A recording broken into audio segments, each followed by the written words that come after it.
Depuis quelques années, nous mettons en place un plan d'action stratégique, un plan de développement qui s'appelle le plan Massar Tafaouk. Et là, on est sur le plan Massar Tafaouk 2 qui est sur 2018-2020. Et donc, c'est un plan qui est principalement axé sur la satisfaction du client. Alors, vous pouvez me dire c'est large, etc. Mais la satisfaction du client, on sait qu'aujourd'hui, elle oblige, si vous voulez, la compagnie à appréhender le client dans toute sa globalité, à savoir sur le tarif, le service après-vente, la communication, l'accessibilité. Donc c'est pour ça qu'aujourd'hui, il nous semble indispensable d'atteindre cet objectif, à savoir de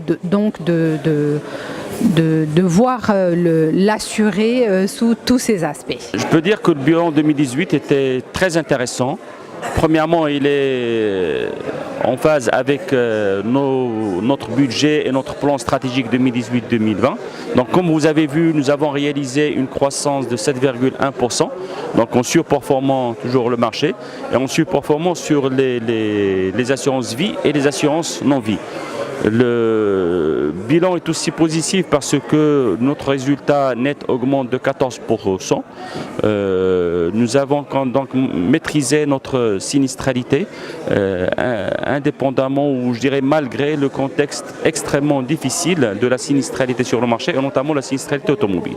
Notre part de marché du groupe Atlanta qui regroupe Atlanta et Sanad continue de progresser depuis 5 ans. Donc chaque année on gagne des parts de marché. Aujourd'hui, on est à quasiment 15%. C'est ce qui nous donne une place intéressante sur le marché, et notamment si on ne prend que les assurances non-vie. Sur la partie sinistralité, qu'on dit, bon, nous avons au niveau d'Atlanta Sanad déjà mené des actions à partir de 2017 qui ont permis de maîtriser notre sinistralité. Aujourd'hui, avec les mesures prises au niveau du marché, au niveau de la fédération, nous pensons que la sinistralité automobile s'améliorerait encore plus, et cela comporterait un peu l'ensemble du marché et notamment Atlanta et Sanad. Il y a deux aspects, hein. Il y a la lutte contre la fraude, et là il y a toujours eu des dispositifs au sein de la compagnie. Maintenant, le dispositif ne peut être complet qu'avec les actions prévues sur la fédération, parce qu'il y a échange de données. On l'a vu dans l'étude menée par la fédération, les fraudeurs ne s'assurent pas chez une seule compagnie. Donc il y a plusieurs compagnies qui sont concernées, et c'est pour ça qu'il y a aujourd'hui un plan d'action marché pour le lutte contre la fraude automobile. Maintenant, sur la lutte contre la fraude sur les autres risques, nous avons nos dispositifs qu'on déroule depuis très longtemps et qu'on perfectionne année par année.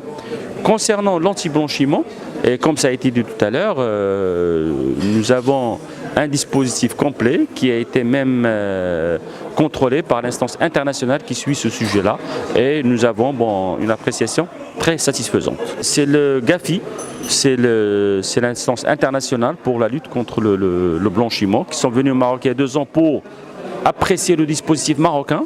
Et donc ils ont vu la Banque centrale, l'autorité de contrôle des assurances, quelques banques et quelques compagnies d'assurance, et je pense qu'on était 2 compagnies à être visitées, puis-je dire même contrôlées, et notre dispositif a été jugé satisfaisant. Il y a 2 sujets. Il y a la dématérialisation aujourd'hui que permettent les nouvelles technologies et que tout le monde utilise, y compris les autorités gouvernementales. Donc on l'a vu dernièrement, il y a quelques années, sur la vignette automobile qui est aujourd'hui complètement dématérialisée. Sur la partie carte grise et carte nationale, on est passé à des cartes biométriques depuis plusieurs années, et là le gouvernement pense à dématérialiser carrément les cartes grises. Donc à ce niveau-là, on ne peut pas accompagner, on ne peut qu'utiliser, et donc là justement, comme on avait développé un système pour la lecture des cartes grises et des permis de conduire du moment où c'est devenu biométrique, aujourd'hui on est en train de développer aussi les outils pour utiliser cette dématérialisation.